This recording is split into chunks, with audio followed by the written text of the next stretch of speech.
ये वृद्ध पुरुषों का स्वभाव होता है, जो चरणों में गिर जाए वो देखते नहीं कौन है। पितामह भीष्म ने दुर्योधन से कहा कि तुम अपनी पत्नी को भेज देना, रात को मैं जब ध्यान में बैठूंगा तो अपनी पत्नी को भेज देना। मैं पांडवों को तो नहीं मार सकता, लेकिन तुम्हें तुम्हारी पत्नी को सौभाग्यवती होने का वरदान दे दूंगा, तो तुम्हारी भी आयु लंबी हो जाएगी। मेरे लिए तो तुम भी ऐसे ऐसे पांडव।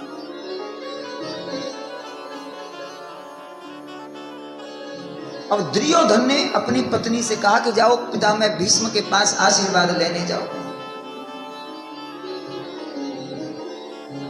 भानुमति चली, रास्ते में श्री कृष्ण मिल गए। बोले कहां जा रही हो? बोले वहां पितामह भीष्म के पास जा रहे हैं। अरे किसने कहा तुमसे कि पितामह भीष्म के पास जा रही हो? बोले मेरे पति ने कहा। अरे वो तो पागल हैं तुम्हारे पति, कुछ धर्म का कुछ ज्ञान है कि नहीं आपको? पहली बात तो एक महावीर ब्रह्मचारी रात्रि के समय नहीं जाना चाहिए। बोले नहीं, उन्होंने कहा कि वो मुझे आशीर्वाद देंगे। बोले आशीर्वाद दिन में भी तो मिल सकता है। अरे ब्रह्म मुहूर्त में जाओगी सुबह सुबह तो और बढ़िया आशीर्वाद मिलेगा। तो भानुमति की तो बुद्धि पलट गई और भानुमति तो जाके सो गई। और द्रौपदी से बोले जल्द जल्दी भगवान कृष्ण लेके आए और स्वयं दासी बन गए। स्वयं बन गए दासी। और दासी बनके द्रौपदी की जो पादुकाएं थी पन्ही, वो दासी बनके बगल में छुपा लिए। वो नंगे पैर चलो, क्योंकि महापुरुष पैरों की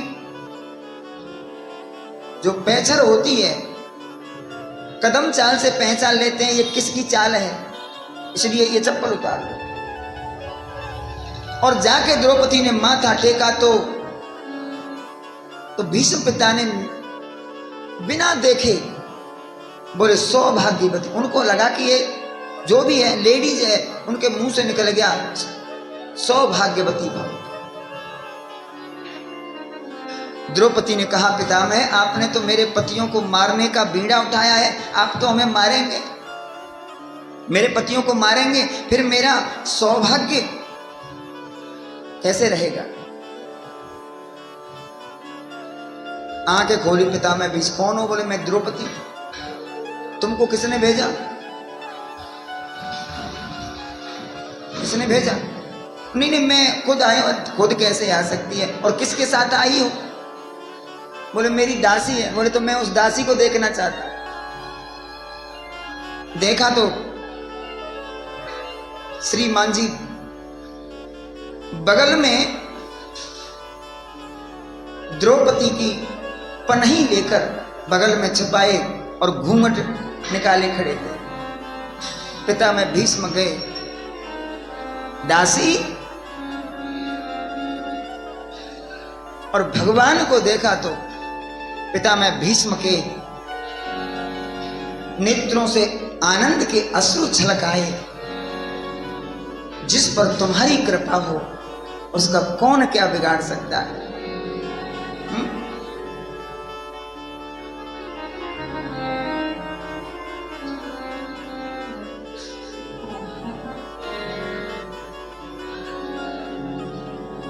मैंने तो दुर्योधन की पत्नी से कहा था और तुम इसको लेके आ गए। अरे एक बार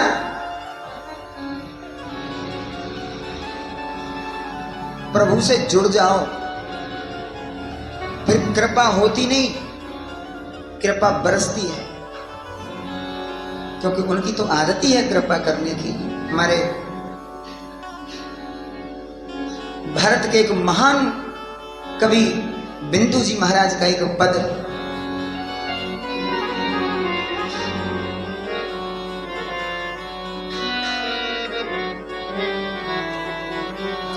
कृपा की न होती जो आदत तुम्हारी, कृपा की न होती जो आदत तुम्हारी, कृपा की न होती जो आदत तुम्हारी, तो सुनी ही रहती अदालत तुम्हारी, तो सुनी ही रहती अदालत तुम्हारी, कृपा की न होती जो आदत तुम्हारी, कृपा की न होती,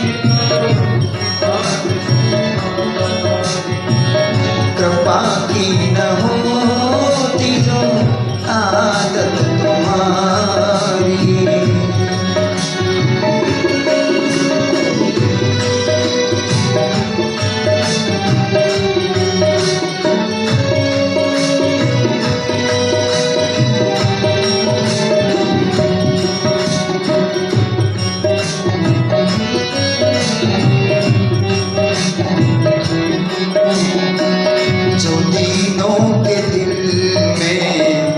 जगह तुम न पाते, जो दीनों के दिल में,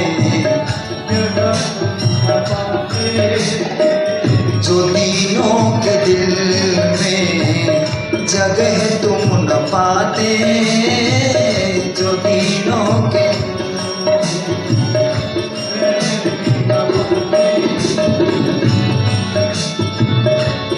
तो किस दिल में होती इबादत तुम्हारी, तो किस दिल में होती इबादत तुम्हारी, तो सुनी ही रहती अदालत तुम्हारी, तो सुनी ही रहती अदालत तुम्हारी, कृपा की न होती जो आदत तुम्हारी, कृपा की न होती जो आदत तुम्हारी।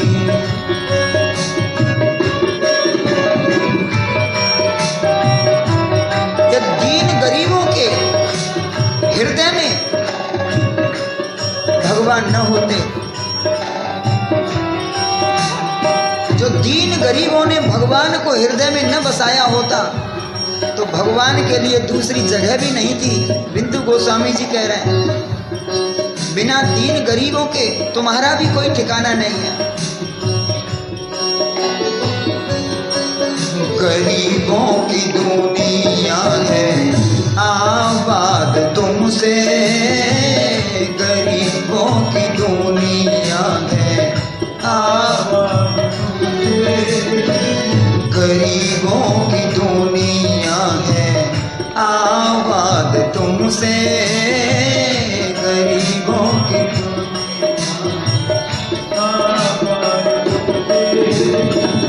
गरीबों से है साहत तुम्हारी, गरीबों से है साहत तुम्हारी, तो सुनी ही रहती अदालत तुम्हारी, कृपा की न होती जो आदत तुम्हारी, कृपा की न होती जो आदत तुम्हारी।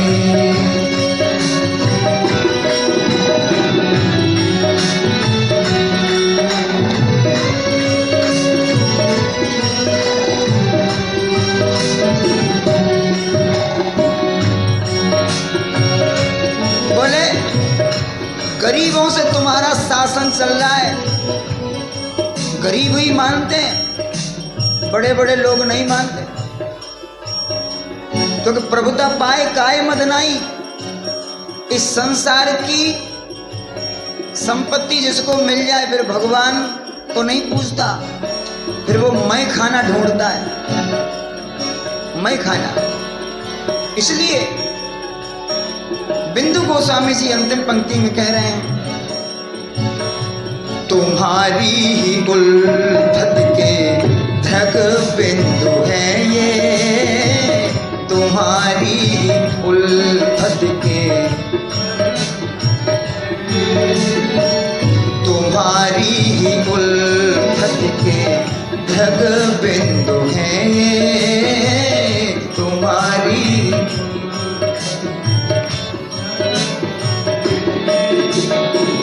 तुम्हें सौंपते हैं अमानत तुम्हारी, तुम्हें सौंपते हैं अमानत तुम्हारी, तो सुनी ही रहती अदालत तुम्हारी, कृपा की न होती जो आदत तुम्हारी, कृपा की न